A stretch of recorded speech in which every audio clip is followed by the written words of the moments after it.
دورہ فرعون میں ایسے ایسے واقعات گزرے ہیں کہ جن کو سننے کے بعد حضرت انسان اللہ تعالیٰ کی تعریف بیان کرنے پر مجبور ہو جاتا ہے۔ جبکہ آج کی اس ویڈیو میں اپنے ناظرین کو ایک انتہائی دلچسپ ایمان افروز واقعے کے بارے میں بتانے جا رہے ہیں۔ فرعون کے دربار میں ہونے والے اس واقعے کو حضرت جبریل علیہ السلام نے معراج کی شب حضرت محمد صلی اللہ علیہ وآلہ وسلم کی خدمت میں بھی یہ واقعہ پیش کیا۔ دوستو، دورہ فرعون میں بالوں کو بنانے والی سنوارنے والی عورت کو مشاطہ کہا جاتا تھا۔ فرعون نے اپنے اہل خانہ کی خدمت کے لیے ایک مشاطہ رکھی ہوئی تھی۔ مشاطہ کو آج کل کے دور میں بیوٹی میکر کہا جاتا ہے، جبکہ فرعون کی مشاطہ فرعون کو نہیں بلکہ اللہ تعالیٰ کو اپنا رب مانتی تھی۔ معراج کے موقع پر نبی پاک صلی اللہ علیہ وآلہ وسلم نے ایک جگہ بہت ہی خوشگوار مہک محسوس کی، جس پر آپ صلی اللہ علیہ وآلہ وسلم نے حضرت جبرائیل سے پوچھا، اے جبرائیل، یہ کیسی مہک ہے؟ جس پر حضرت جبرائیل علیہ السلام نے بتایا کہ یہ فرعون کی بیٹی کے بالوں میں کنگھی کرنے والی ایک عورت اور اس کے بچوں کی مہک ہے۔ جس پر نبی پاک صلی اللہ علیہ وآلہ وسلم نے حضرت جبرائیل علیہ السلام سے پوچھا کہ اس عورت کا کیا قصہ ہے؟ جس پر حضرت جبرائیل علیہ السلام نے بتایا کہ ایک دن یہ مشاطہ فرعون کی بیٹی کے بالوں میں کنگھی کر رہی تھی۔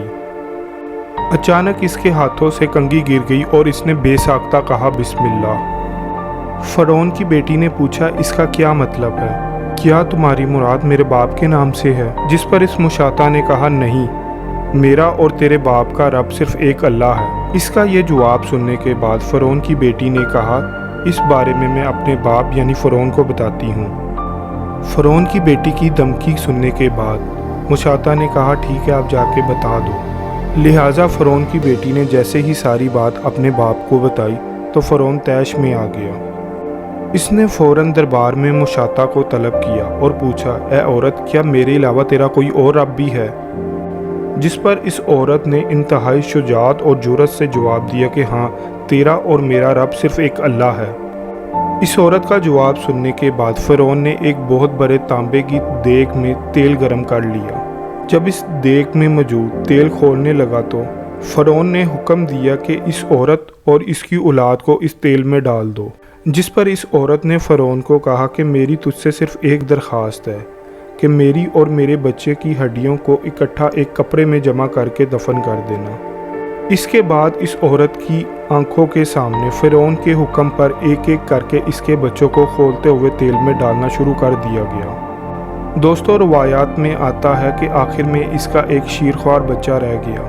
اس عورت کو اس بچے سے بے حد پیار تھا۔ وہ اپنے اس بچے کی وجہ سے جھجک کے پیچھے ہٹی تو اللہ تعالیٰ نے اپنے فضل و کرم سے اس بچے کو زبان عطا کر دی، اور وہ شیرخوار بچہ بول اٹھا کہ اے اماں جان، بے خوف و خطر اس میں کود جائیں، بے شک دنیا کی سزا آخرت کے مقابلے میں بہت ہلکی ہے۔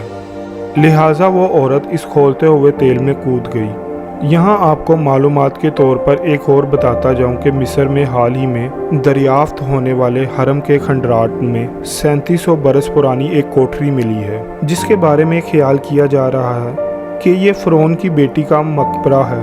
مصر کی وزارت آثار قدیمہ کے مطابق قاہرہ کے جنوب میں واقع دشور کے شاہی قبرستان میں لکڑی کے صندوق پر ہیرو غلافی رسم الخط ملا ہے۔ اس صندوق کے اندر 4 مرتبان تھے جس میں کسی عورت کے اعضاء بھرے ہوئے تھے۔ خیال کیا جا رہا ہے یہ باقیات فرعون کی اسی بیٹی کے تھے۔ تو دوستو، یہ تھا آج کا ایمان افروز واقعہ۔